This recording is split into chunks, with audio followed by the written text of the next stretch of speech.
विद्यार्थी मित्रांनो, आपण जर टीईटी पेपर 2021 दिला असेल तर त्याची सर्व स्पष्टीकरण या व्हिडिओमध्ये आपणास पाहायला मिळणार आहेत। ज्या विद्यार्थ्यांनी क्लास जॉइन केला होता किंवा गेस्ट पेपरच्या पीडीएफ पाहिल्या त्या सर्व विद्यार्थ्यांना आजच्या पेपरमध्ये 25 पेक्षा जास्त गणिताला गुण मिळाले असतील। त्या सर्व विद्यार्थ्यांचं खूप खूप अभिनंदन। हजारो विद्यार्थ्यांनी पीडीएफचा वापर केला। अशा सर्व विद्यार्थ्यांना आजचा पेपर अतिशय सोपा गेलेला आहे। तर पाहूयात आजच्या पेपरमधील सर्व गणिताचे स्पष्टीकरण लगेच पाहणार आहोत आपण। टीईटी पेपर म्हणजे आजच झालेला पेपर आणि या पेपरचे सर्व गणिताची स्पष्टीकरण अगदी सहज आणि सोप्या भाषेमध्ये। ज्या विद्यार्थ्यांनी क्लास जॉइन केला होता किंवा ज्यांना गेस्ट पेपरची पीडीएफ मिळाली होती त्या सर्व विद्यार्थ्यांच्या प्रतिक्रिया आपण समजून घेतल्या। तर 30 पैकी 30 प्रश्न हे गेस्ट पेपर मधीलच आलेले होते। आपण जे 30 विद्यार्थ्यांना 3 गेस्ट पेपर दिले होते, 3 गेस्ट पेपर, त्यापैकी 3 नंबरचा जो पेपर आहे तो जशाला तसा या ठिकाणी उतरलेला आहे आणि त्या विद्यार्थ्यांनी अगदी 30 पैकी 30 प्रश्न सोडवलेले आहेत। सर्वांना 30 पैकी 30, 28, 29 मार्क नक्कीच पडतील ही अपेक्षा। तर आजच्या व्हिडिओमध्ये आपण ते 30 प्रश्न कोणती होती आणि त्यांची स्पष्टीकरण पाहूयात लगेच। आपण पाहत आहात जीनियस मॅथ चॅनल आणि आपण जर हे चॅनल आणखी सबस्क्राइब केलं नसेल तर आजच सबस्क्राइब करून ठेवा, कारण या चॅनलवर आपण टीईटी, टेट किंवा इतर सर्व स्पर्धा परीक्षेचे व्हिडिओ अगदी त्वरित तुम्हाला पाहायला मिळतील। चला तर पाहूया मग 30 प्रश्न आणि त्यांचे स्पष्टीकरणे लगेच। तर विद्यार्थी मित्रांनो, पहिला प्रश्न होता 88 सेमी परिघ असणाऱ्या वर्तुळावरील कोणतेही 4 बिंदू परस्पराशी जोडून तयार झालेल्या चौरस आकृतीची बाजू किती सेमी असेल। जर आपण एक वर्तुळ ड्रॉ केलं आणि या वर्तुळावरचे कोणतेही 4 बिंदू घेऊन जर चौरस काढला तर या ठिकाणी असा चौरस येतो। तर हा प्रश्न सोडवत असताना आपल्याला परिघ दिलेला आहे आणि परिघ आहे 88 सेमी।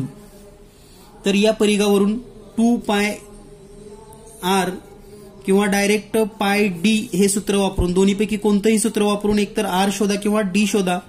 तर पाय डीचा वापर आपण करूया। पाय डी बरोबर 88 म्हणजेच 22/7 गुणिले डी, डी म्हणजेच व्यास, डायमीटर बरोबर 88 आणि डी ची किंमत येईल 88 गुणिले 7 छेदामध्ये 22, 22 1 22, 22 दोन्ही 44, 22 त्रिक 66, 22 चौक 88 आणि म्हणून जो व्यास आहे व्यास, तर व्यास म्हणजेच डी, डी ची किंमत येईल 4×7 28 सेंटीमीटर। म्हणजे पहा, जर वर्तुळाच्या केंद्रबिंदूतून चौरसाचे जर हे 2 शिरोबिंदू जोडले तर तो केंद्रबिंदूतून जातो, म्हणजे हा वर्तुळाचा जो व्यास आहे तो आहे 28 सेंटीमीटर आणि हा या चौरसाचा कर्ण आहे। आणि जर तुम्हाला कर्ण माहित असेल तर बाजू काढण्यासाठी एक सूत्र आहे सोपं, ते म्हणजे कर्ण छेद वर्गमुळात 2। म्हणजेच तुम्ही असं लिहू शकता 28 छेद वर्गमुळात 2 आणि कोणत्याही संख्येला वर्गमुळात 2 न भागलं की 28चं निम्म म्हणजे 14 वर्गमुळात 2 सेंटीमीटर ही त्या चौरसाची बाजू असेल। म्हणजेच पहिला जो प्रश्न आहे त्याचं उत्तर आहे 14 वर्गमुळात 2। यानंतर पाहूया पुढील प्रश्न। विद्यार्थी मित्रांनो, तुमचा सेट कोणताही असेल तर तुम्ही उत्तर टिक करून घ्या, म्हणजे नंतर तुम्हाला चेक करता येईल। दुसरा प्रश्न आहे 1.75 मीटर समान मापाचे तुकडे करण्यासाठी 19.25 मीटर लांबीच्या दोरीची दोन्ही टोके जुळवली तर त्या दुपदरी दोरीला किती ठिकाणी कापावे लागेल। तर या ठिकाणी या प्रश्नामध्ये 19.25 म्हणजे 19.25 आणि याला जर आपण 1.75 न भागलं तर आपल्याला या ठिकाणी 11 भाग मिळतात। लक्षात घ्या, भाग 11 आहेत, परंतु जेव्हा दुपदरी दोरी अशी जोडली जाते 2 टोकं त्यावेळेस एकदा कट केलं हे 2 भाग झाले, 1 आणि 2, दोनदा कट केलं 3 4, तीनदा कट केलं 5 6, चारदा कट केलं 7 8 आणि 5 वेळेस कट केलं की हे 9 आणि हे 10 आणि हा 11वा भाग, म्हणजे याचं उत्तर आहे 5 वेळा कट करावं लागेल। म्हणून या प्रश्नाचं उत्तर आहे पर्याय क्रमांक 2, 5 वेळा। यानंतर जो पुढचा प्रश्न आहे, एका संख्येला 15, 11 आणि 12 ने भागले असता प्रत्येक वेळी बाकी 4 उरते तर ती संख्या खालीलपैकी कोणती। तर पहा, हा प्रश्न सोडवत असताना आपणास 15, 11 आणि 12चा लसावी शोधावा लागतो आणि हा जर लसावी तुम्ही शोधलात तर तो लसावी येतो 660. आता 660चा जर पाडा तुम्ही लिहिलात 660 त्याची दुप्पट जर केली तर ही येईल 1320. पुन्हा त्याची तिप्पट केल्यानंतर ही येतं 1980. आता या ठिकाणी आपल्याला याच्यामध्ये प्लस केलं समजा 4 तर हे येईल 664. हा पर्यायामध्ये आहे का चेक करा. नाही. याच्यामध्ये प्लस 4 करा 1324. हे पण पर्यायामध्ये नाही. उरतं म्हणजे जास्त 4 असलं पाहिजे. यामध्ये 4 प्लस करूयात. हे होईल 1984 आणि हा पर्याय आपल्याकडे उपलब्ध आहे. म्हणजे याचं उत्तर आहे पर्याय क्रमांक 2. यानंतर जो पुढचा प्रश्न आहे तो या ठिकाणी पदावलीचा प्रश्न आहे आणि हा पदावलीचा प्रश्न अगदी सहज सोप्या पद्धतीने तुम्ही सोडवू शकतात. तर तो प्रश्न कसा सोडवायचा होता तुम्हाला सांगतो. तर 6.5 मधून 3.3 वजा करा फक्त. म्हणजे या ठिकाणी राहील 3.2 वजा 2.5. आता दुसऱ्या कंसामध्ये 2.25 आणि 0.25 ची बेरीज करा. म्हणजे हे येईल 2.5 अधिक 3.2 आणि छेदामध्ये जर आपण पाहिलं तर ह्या पहिल्या दोन्हीची जर आपण बेरीज केली तर ही येते 3.2 आणि यांची वजाबाकी येते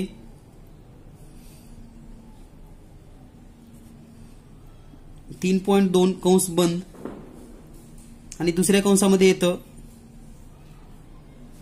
6.5 मधून 3.3 वजा. म्हणजे या ठिकाणी हे 3.2 वजा. या ठिकाणी जर आता ही वजाबाकी नंतर ही बेरीज केली तर ही येईल 2.5 आणि दुसऱ्या कंसामध्ये वजाबाकी केल्यानंतर 2.5. तर या ठिकाणी वरचे दोन्ही कंस आपण जसे आहेत तसेच ठेवूयात. म्हणजे 3.2 वजा 2.5 2.5 अधिक 3.2 आणि छेदामध्ये काय होईल पहा. याचा वर्ग म्हणजे हे 3.2 कंसाचा वर्ग वजा 2.5 कंसाचा वर्ग आणि आपल्याला याचा विस्तार माहिती आहे. एका कंसामध्ये बेरीज आणि एका कंसामध्ये वजाबाकी. किंवा तुम्ही डायरेक्ट हे पहा वरचं 3.2 वजा 2.5 आहे आणि हे 3.2 आधी 2.5 जर नंतर घेतलं तर आपण वरचा कंस पण असाच लिहू शकतो. 3.2 कंसाचा वर्ग वजा 2.5 कंसाचा वर्ग छेदामध्ये 3.2 कंसाचा वर्ग वजा 2.5 कंसाचा वर्ग. तर खालची आणि वरची सर्व संख्यात्मक बाबी जर पाहिल्या तर ती सेम टू सेम असल्यामुळे या ठिकाणी हे पूर्ण कट होईल आणि उत्तर येईल 1. म्हणजेच या प्रश्नाचं उत्तर आहे पर्याय क्रमांक 1. यानंतर पुढील प्रश्न पाहूया आपण. पुढील प्रश्न आहे एका वर्तुळाकृती बागेमध्ये असणाऱ्या आयताकृती मैदानाची लांबी 56 रुंदी 42 मीटर असेल. जर मैदानाचे चारही शिरोबिंदू वर्तुळाकृती जागेच्या परिघावर असतील तर मैदान वगळता उर्वरित बागेचे क्षेत्रफळ किती चौसेमी असेल.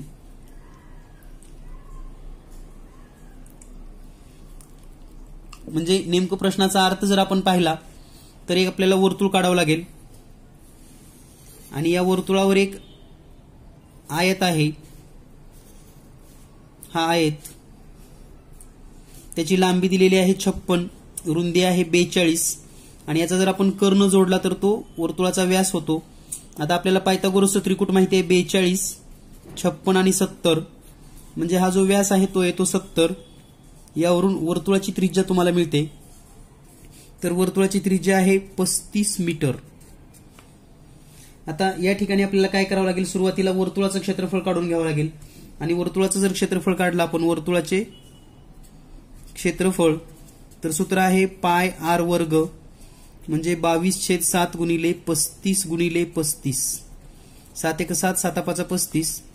22 गुणिले 5 म्हणजे 110 गुणिले 35 आणि हा जर गुणाकार केला तर तो येतो 3850. हे पूर्ण वर्तुळाचं क्षेत्रफळ झालं. यामधून आपल्याला या चौरसाचा आता वजा म्हणजे आयताचं क्षेत्रफळ वजा करायचंय आणि आयताचे क्षेत्रफळाचं सूत्र माहिती आहे तुम्हाला लांबी गुणिले रुंदी एल गुणिले बी म्हणजे या ठिकाणी 56 गुणिले 42 आणि हा जर गुणाकार केला तर तो येतो 2352. तर ह्या 3850 मधनं 2352 वजा करा. राहिलेलं क्षेत्रफळ हे चौरस सोडून उर्वरित बागेचं क्षेत्रफळ असणार आहे आणि ही वजाबाकी येते आपल्याला 1498. Square metre. आणि जर आपण पाहिलं तर या ठिकाणी पर्याय क्रमांक 4 हे उत्तर बरोबर आहे. यानंतर पाहूया आपण पुढील प्रश्न. पुढचा प्रश्न आहे सविताचे मासिक वेतन 10,000 रुपये असून ते वेदिकाच्या मासिक वेतनाच्या 1.25 पट आहे. तर हे सर्व प्रश्न आपल्या चॅनलवर सोडवून दिलेले आहेत. यापूर्वीही असे प्रश्न परीक्षेमध्ये आले होते आणि हेच प्रश्न परीक्षेमध्ये येतील म्हणून आपण गेस सुद्धा दिला होता. तर या ठिकाणी जर आपण पाहिलं आता सविताचं वेतन 10,000 रुपये असून वेदिकाच्या 1.25 पट आहे. म्हणजे सविताचं किती आहे? सविताचं वेतन 10,000 रुपये. तर वेदिकाचं किती असेल मग?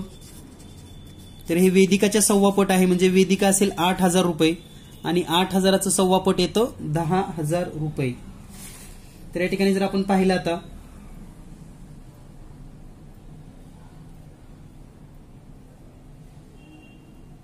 वेदिकाच्या मासिक वेतनाची रक्कम आशियाच्या मासिक वेतनाच्या दुप्पट आहे.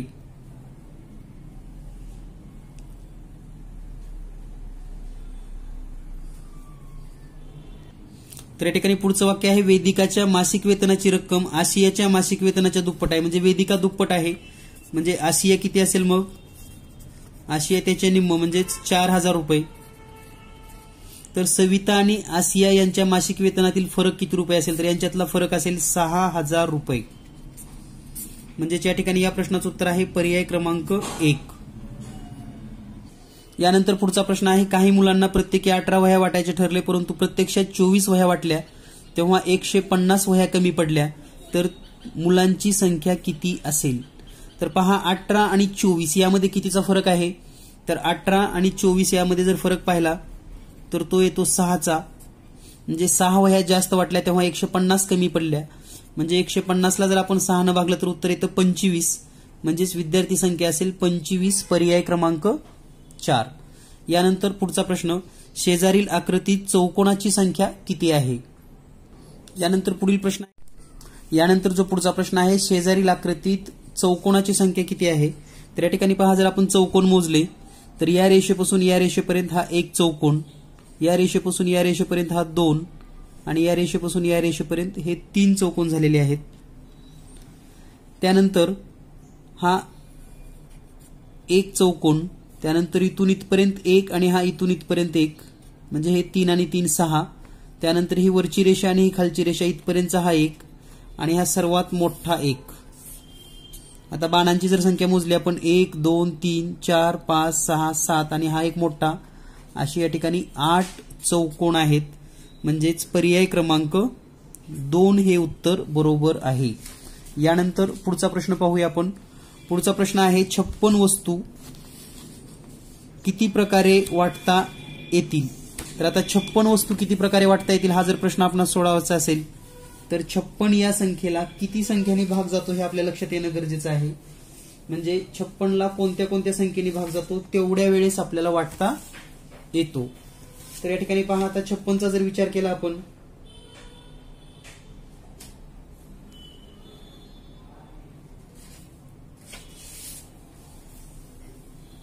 तर 56चे सर्व विभाजक आपल्याला लिहावे लागतील. म्हणजे 56ला 1 ने भाग जातो, 2 ने भाग जातो, 56ला 4 ने भाग जातो, 7 ने भाग जातो, 8 ने भाग जातो, 14 ने भाग जातो, त्यानंतर 28 ने भाग जातो आणि 56ला 56 ने भाग जातो. म्हणजे 1 2 3 4 5 6 7 8 म्हणजे या प्रश्नाचं उत्तर आहे 8 प्रकारे. पर्याय क्रमांक 2. यानंतर पुढचा प्रश्न आहे 2 अंकी समसंख्यांची बेरीज किती? तर हा प्रश्न 2 अंकी समसंख्यांची बेरीज, 2 अंकी समसंख्या किती आहेत? 45. तर एकूण समसंख्या आहेत 50. या 50ची बेरीज करताना आपण 50 गुणिले 51 करतो म्हणजे हा गुणाकार येतो 2550. यामध्ये एक अंकी समसंख्या वजा करायच्यात. म्हणजे एक अंकी समसंख्या कोणत्या कोणत्या आहेत? तर 2 4 6 8 यांची जर बेरीज केली तर ही येते 20. त्याचबरोबर 100 ही पण आपण या 50 मध्येच गृहीत धरलेली आहे. तर ती एक 100 3 अंकी संख्या आहे, यांची बेरीज येते 120. तर हे 120 जर आपण यामधनं वजा केलं तर 0, 5 मधून 3 गेले, 2 गेले 3, 5 मधून 1 गेलं 4 आणि हे 2, म्हणजे या प्रश्नाचं उत्तर येईल 2430. जर आपण या ठिकाणी पाहिलं पर्याय क्रमांक, तर या ठिकाणी पर्याय क्रमांक 4 हे उत्तर बरोबर आहे. यानंतर पुढचा प्रश्न आहे 9 49 11 111 19 247 21 85 12 33 यापैकी सहमूळ संख्यांच्या किती जोड्या आहेत? तर या ठिकाणी जर पाहिलं आपण सहमूळ संख्येचा विचार केला तर सहमूळ संख्येच्या जोड्यामध्ये 9 आणि 49 यांचा विभाजक एकच आहे, म्हणजे 9 49 ही जोडी आहे एक. त्यानंतर 11 आणि 111, कारण हे एका पाड्यामध्ये नाही, म्हणजे 11 आणि 111 ही पण सहमूळ संख्येची जोडी आहे. 19 247, 19 न 247 ला भाग जातो म्हणजे ही जोडी नाही. 21 85 ही पण जोडी आहे आणि 12 33 ला 3 ने भाग जातो म्हणजे ही नाही.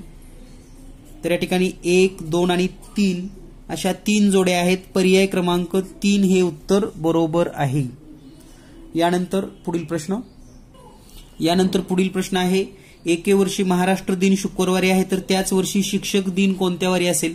तर पहा, महाराष्ट्र दिन म्हणजे 1 मे शुक्रवार. तर या ठिकाणी आता मेचे किती दिवस राहिले? पुढचे 30 दिवस, म्हणजे 7 न भागल्यानंतर बाकी येते 2. त्यानंतर मे नंतर जूनचे 30 दिवस म्हणजे त्याचीही बाकी 2. जुलै 31 दिवस त्याची बाकी 3. ऑगस्ट 31 दिवस त्याचीही बाकी 3 आणि सप्टेंबरचे 5 दिवस म्हणजे हे 5. तर यांची जर बेरीज केली 2 आणि 3 2 4 आणि 3 7 आणि 3 10 आणि 5 15 दिवस. या 15ला जर आपण 7 न भागलं तर 2 येतं आणि बाकी येते 1, आणि बाकी जर 1 असेल तर 1 दिवस पुढे, म्हणजे शुक्रवारच्या पुढचा 1 दिवस म्हणजे शनिवार हे उत्तर बरोबर आहे.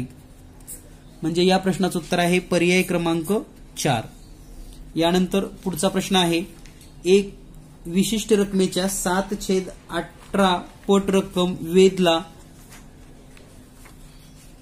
2/5 पट रक्कम आलोकला किंवा 3/8 रक्कम सानियाला किंवा 6/11 पट रक्कम वीणाला दिली असेल तर सर्वात कमी रक्कम कोणाला मिळाली? तर या ठिकाणी आपल्याला फक्त दशांश अपूर्णांकामध्ये रूपांतर करणं गरजेचं आहे. म्हणजे या ठिकाणी जे 7/18 आहे हे म्हणजे 0.389 येतं. 2/5 चा जर विचार केला तर हे येतं 0.40 किंवा हे 00 पण लिहू शकता पुढे. त्यानंतर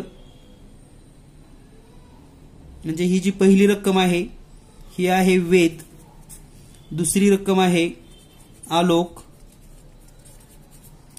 त्यानंतर तिसरी रक्कम 3/8 म्हणजेच 0.374 ही दिलेली आहे रक्कम सानियाला, आणि 6/11 पट रक्कम म्हणजे 6/11 म्हणजे 0.54, तर ही रक्कम दिलेली आहे 0.54 वीणाला.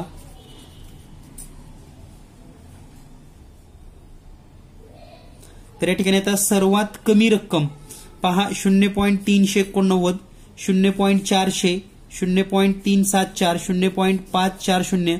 आता बऱ्याच विद्यार्थ्यांनी जर इथं 0. फक्त 4 लिहिलं असेल तर त्यांना वाटलं असतं की आलोकला सगळ्यात कमी दिले, परंतु त्याच्यापुढे 2 शून्य लिहिणं गरजेचं आहे. म्हणजे याचं उत्तर आहे 0.374 सानियाला सर्वात कमी रक्कम मिळालेली आहे.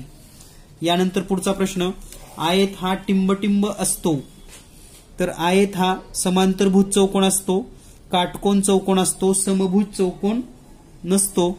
म्हणजे फक्त अ आणि ब हे बरोबर आहे. पर्याय क्रमांक 1. यानंतर पुढचा प्रश्न, 1.1/2 अधिक कंसामध्ये 5/8 वजा 1/4 गुणिले 0.24 बरोबर किती? तर या ठिकाणी जर आपण छेद समान केला तर हे होईल 2/4. म्हणजे हा जर प्रश्न आपण सोडवला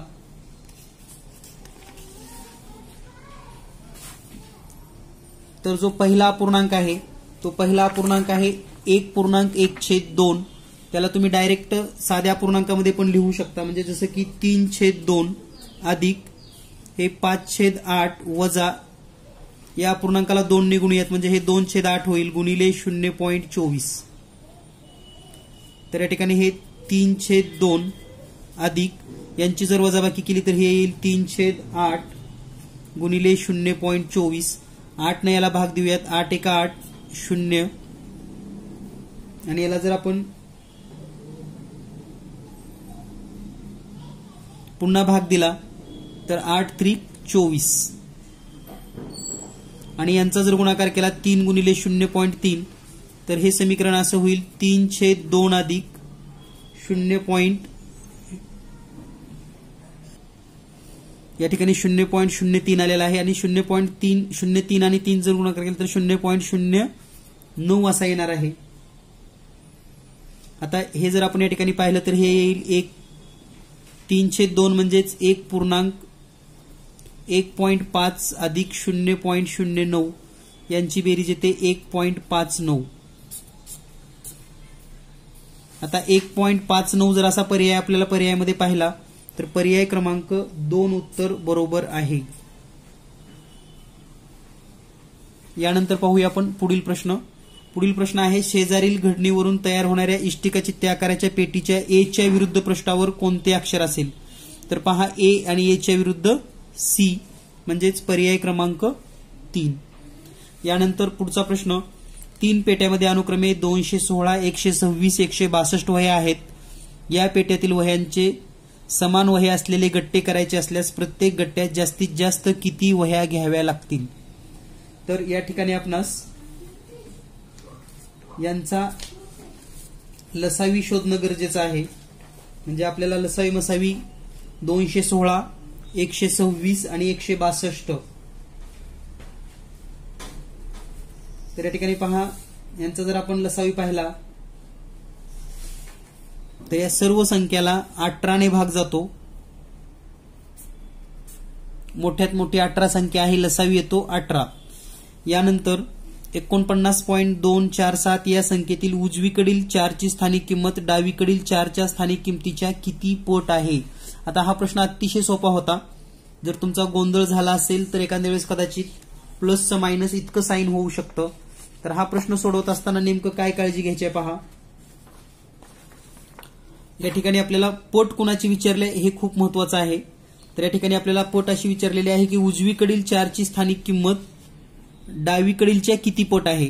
तर या ठिकाणी उजवीकडची 4 ची स्थानिक किंमत जर आपण पाहिली तर आपला उजवा हात म्हणजे हा, तर ही किंमत आहे 0.04 आणि ही डावीकडीलच्या किती पट आहे असं विचारलेलं आहे. डावीकडील 4 च्या स्थानिक किमतीच्या किती पट. आता डावीकडे कोणता आहे, हे 40 आहे. तर याच्या किती पट म्हणजे हे 40 इकडे भागाकारामध्ये येईल म्हणजे पट बरोबर 0.04 भागिले 40. वरच्याही संख्येला 100 न गुणा, खालच्याही संख्येला 100 न गुणूयात आपण. तर वर 100 न गुणल्यावर 4 येईल आणि खाली 40 गुणिले 100 येईल. 4 × 1 = 4, 4 × 1 = 4 आणि हे 10 म्हणजे या ठिकाणी 1/1000 येणार आहे. आणि 1/1000 म्हणजे 1/10³ आणि हे जर आपण वर घेतलं तर हे 1/10⁻³ असं उत्तर येईल. म्हणजे या प्रश्नाचं उत्तर असेल 10⁻³ पर्याय क्रमांक 4. यानंतर पुढचा प्रश्न आहे शेजारील समभुज चौकोनातील n ची किंमत काढा. तर समभुज चौकोनाचे कर्ण परस्परांना काटकोनात दुभागतात हे आपल्याला माहिती आहे. आणि हा 20चा असेल तर त्याचा हा व्युत्क्रम कोन हा पण 20चा होतो. हा काटकोन आहे म्हणजे हा 90चा. तर या त्रिकोणामध्ये 20, 90 तर हा राहिलेला कोन जो असणार आहे तो असेल 70°. म्हणजेच याचं उत्तर आहे पर्याय क्रमांक 1. यानंतर पुढचा प्रश्न आहे 9 सेमी गुणिले 40 सेमी आयताकृती रंगीत कागदाच्या दोन्ही कर्णावर कापून 4 पताका तयार केल्या तर मोठ्या 2 पताकाची एकूण परिमिती किती सेमी असेल. म्हणजे या ठिकाणी आपल्याला जर एक काटकोन चौकोन घेतला म्हणजे आयत, पहा या ठिकाणी आपण आयत घेऊयात. तर हा आयत आहे, त्याची लांबी आहे 40, रुंदी आहे 9 आणि हे असं जोडायचं आहे. जोडल्यानंतर या ठिकाणी मोठ्या 2 पताका दोन्ही कर्णावर कापून पताका तयार केल्या. तर आता ह्या दोन्ही कर्णावर कापून पताका तयार केलेल्या आहेत. याचा अर्थ आपल्याला हा मोठा आणि हा मोठा याची हे करायची आहे. तर याचा कर्ण किती येतो पहा. कर्ण येतो 41 आणि हा पण कर्ण येतो 41, कारण आपल्याला 9, 40 आणि 41 हे पायथागोरसचं त्रिकूट माहिती आहे. आता हा जर वरचा त्रिकोण पाहिला आपण, दोन मोठ्या पताकामध्ये ही एक पताका असेल आणि दुसरी पताका ही खालची असेल अशी. तर याची आपल्याला परिमिती शोधायची आहे. तर पहा हे 40, हे 40, त्यानंतर ही पूर्ण बाजू 41 आलेली आहे आणि ही पूर्ण बाजू 41 आलेली आहे. म्हणजे या ठिकाणी जे उत्तर येणार आहे 40 अधिक 40, 41 अधिक 41 या सगळ्यांची बेरीज करा आणि ही बेरीज येते 80 आणि हे 82, म्हणजे हे 80 आणि हे 82, 2 162, म्हणजे याची परिमिती येते 162. पर्याय क्रमांक 3. यानंतर पुढचा प्रश्न आहे x वर्ग वजा 9x अधिक 20 आणि छेदामध्ये आहे x वजा 5. तर x बरोबर किती. तर याचे अवयव तुम्हाला माहिती आहेत, x वजा 5 आणि x वजा 4 बरोबर हे शून्य तर लिहिणारच आहोत आपण. खाली आलं x वजा 5, तर x वजा 5 आणि x वजा 5 कटेल आणि राहील x वजा 4 बरोबर 0, म्हणजेच x बरोबर 4. पर्याय क्रमांक 1 उत्तर बरोबर आहे. यानंतर पुढचा प्रश्न जर आपण पाहिला तर पुढचा प्रश्न आहे 500 रुपये किमतीच्या व 2000 रुपये किमतीच्या काही नोटा असलेल्या पिशवीमध्ये 30,500 रुपये आहेत. तर त्या पिशवीत खालीलपैकी 500 रुपयाच्या किती नोटा असू शकतील. तर या ठिकाणी पहिला जो पर्याय आहे, तर या ठिकाणी आपल्याला पर्यायाकडून खूप सोप्या पद्धतीने जाता येतं. 500 रुपयाच्या जर समजा 23 नोटा असतील तर या ठिकाणी याचं जे उत्तर येतं 500 रुपयाच्या 23 नोटा म्हणजे हे येतं 11,500. बाकी किती राहिले आहे 9,000. तर 9,000च्या 2,000च्या स्वरूपामध्ये नोटा असणं शक्य नाही, म्हणजे पहिला पर्याय चुकीचा आहे. दुसरा पर्याय आहे 39 गुणिले 500 रुपयाच्या नोटा. सॉरी, या ठिकाणी हे 19,000 रुपये आहे. 19,000च्या 11,500 रुपये रक्कम झाली 19,000च्या. आता दुसऱ्या पर्यायामध्ये हे 19,500 येईल आणि पुढे आता जे रक्कम कमी पडते ती आहे 11,000. यामध्ये पण 2,000च्या नोटा असू शकत नाहीत. त्यानंतर तिसरा पर्याय आहे 43. तर 43 गुणिले जर 500 केलं आपण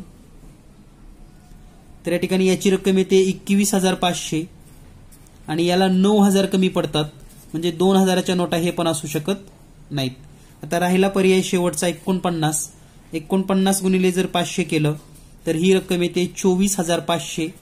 राहतात 6,000 रुपये आणि 6,000मध्ये 2,000च्या नोटा असू शकतात. म्हणून या प्रश्नाचं उत्तर आहे पर्याय क्रमांक 4. यानंतर जो पुढचा प्रश्न आहे, एका कोणाचा पूरक कोन आणि कोटी कोन यांच्या मापाची बेरीज 200 आहे, तर त्या कोणाचे माप किती अंश असेल. आता पहा या ठिकाणी कोणाच्या आणि पूरक कोन आणि कोटी कोणाच्या मापाची बेरीज दिली आपल्याला 200. तर या ठिकाणी सुद्धा तुम्ही पर्यायाकडून जाऊ शकता. म्हणजे या ठिकाणी जर समजा पर्याय पाहिला आपण, कोन आहे 35 अंश, तर त्याचा पूरक कोन होतो 55 अंशाचा, म्हणजे हा पूरक. आणि कोन जर 35 असेल तर त्याचा कोटी कोन होतो 145 अंशाचा, कोटी कोन. आणि यांची बेरीज जर केली आपण तर ही बेरीज येते 200 अंश, म्हणजे पहिलाच पर्याय बरोबर आहे. यानंतर पुढचा प्रश्न आहे आलेखावरचा. आलेखाचे जर प्रश्न आपण पाहिले, प्रश्न क्रमांक 14 आणि 15. तर या ठिकाणी प्रश्न आपण वाचूयात. आलेख तुमच्या समोर आहे. तर याचे प्रश्न सोडवत असताना पहिला प्रश्न आहे, ऑक्टोबर महिन्याची विद्यार्थी उपस्थिती ऑगस्ट महिन्याच्या उपस्थितीच्या शेकडा कितीने जास्त आहे. तर या ठिकाणी जर आपण ऑक्टोबरची उपस्थिती पाहिली तर ऑक्टोबरची उपस्थिती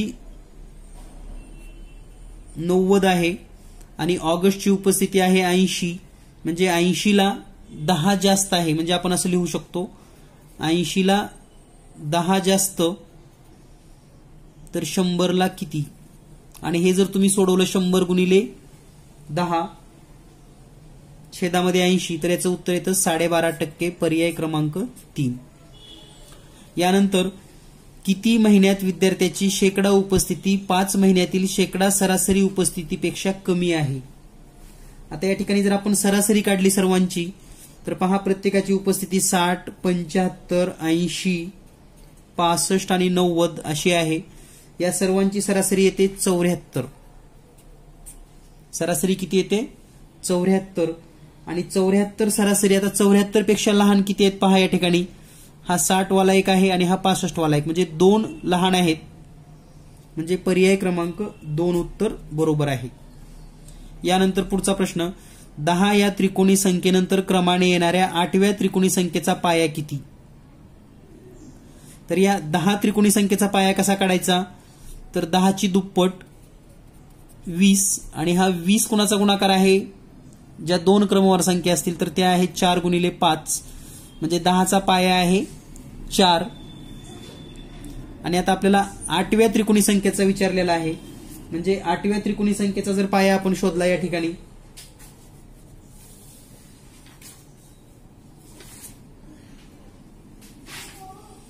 तर हे 4 आणि प्लस 8 म्हणजे तो येईल 12, पर्याय क्रमांक 3. यानंतर पुढचा प्रश्न अतिशय सेकंदामध्ये तुम्ही सोडवू शकतात. एक काम काही मजूर काही दिवसात पूर्ण करतात. जर मजुराची संख्या 2/3 पट केली तर काम पूर्ण करणाऱ्या दिवसांची संख्या पूर्वीच्या संख्येच्या किती पट होईल? तर याच्या उलट होतं फक्त, म्हणजे 3/2 होतं आणि 3/2 म्हणजेच 1.5 पट, म्हणजे पर्याय क्रमांक 3. यानंतर पुढचा प्रश्न आहे रोमन संख्येच्या संदर्भामध्ये. m भागिले c, m म्हणजे 1000 भागिले c म्हणजे 100 बरोबर 10. या ठिकाणी हे 25 गुणिले 4 आहे, म्हणजे हे येतं 100. त्यानंतर xc अधिक x म्हणजे हे 90 अधिक 10 बरोबर 100. आणि हे d वजा cd म्हणजे 500 वजा 400 हे पण येतं 100. म्हणजे प्रत्येक ठिकाणी 100 येतं. पर्याय क्रमांक 1 हा मात्र वेगळा आहे. यानंतर पुढचा प्रश्न आहे, मिनिट काटा 12 वर असतानाची वेळ पाहिली तेव्हा तास काटा व मिनिट काटा यांच्यामध्ये तयार झालेला काटकोन तयार झालेला दिसला, तर आणखी 1.5 तासांनी त्या 2 काट्यामध्ये किती अंशाचा कोन होईल? तर यासारखा प्रश्न आपण सोडवून घेतलेला आहे आणि हा ट्रिकी क्वेश्चन आहे. म्हणजे ट्रिकी क्वेश्चन म्हणजे याला 2 पर्याय असतात. दोन्हीही पर्याय आपण चेक करणार आहोत. तर पहा, जेव्हा काटकोन तयार होतो तेव्हा एकतर घड्याळामध्ये 9 वाजलेले असतात किंवा त्या घड्याळामध्ये 3 वाजलेले असतात, तरच काटकोन होतो. आता 1.5 तासानंतर, म्हणजे या ठिकाणी 9 वाजलेत, या ठिकाणी 3 वाजलेत, 1.5 तासानंतर या घड्याळामध्ये होईल 10:30 म्हणजे 10 वाजून 30 मिनिट आणि या घड्याळामध्ये होईल 4 वाजून 30 मिनिट.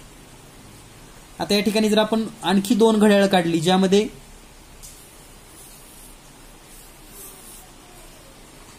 आता हे 9 आहे, 10, 11, तर 10 वाजून 30 मिनिट म्हणजे मिनिट काटा 6 वर असेल आणि तास काटा 10 आणि 11च्या दरम्यान 7, 8. तर या ठिकाणी जर आपण कोन मोजला, या दोन्हीमध्ये 30 अंश, या दोन्हीमध्ये 30, या दोन्हीमध्ये 30, या दोन्हीमध्ये 30 म्हणजे 30, 30, 30, 30, 120 आणि या ठिकाणचा हा 15 म्हणजे हा 135 अंश होतो.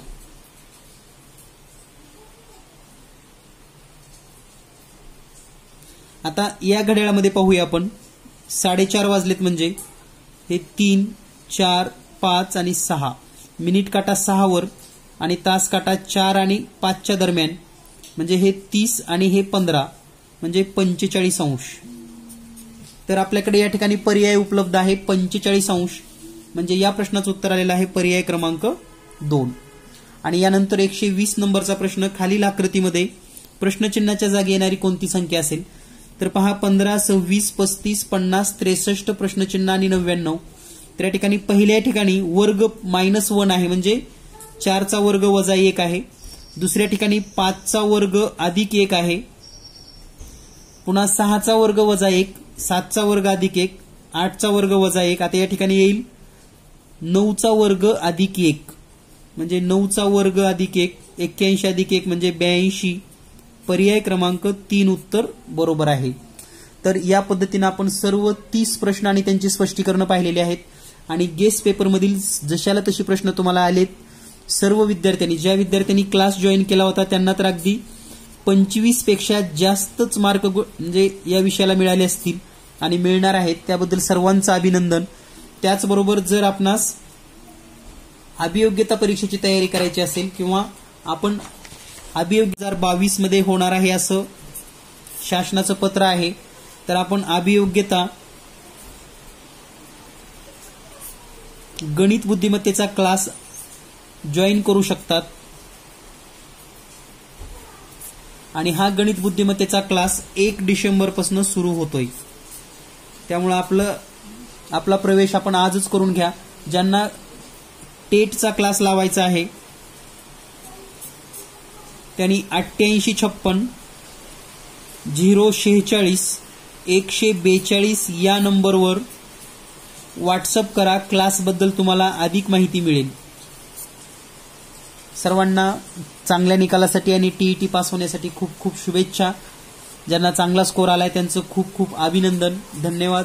Thank you very much.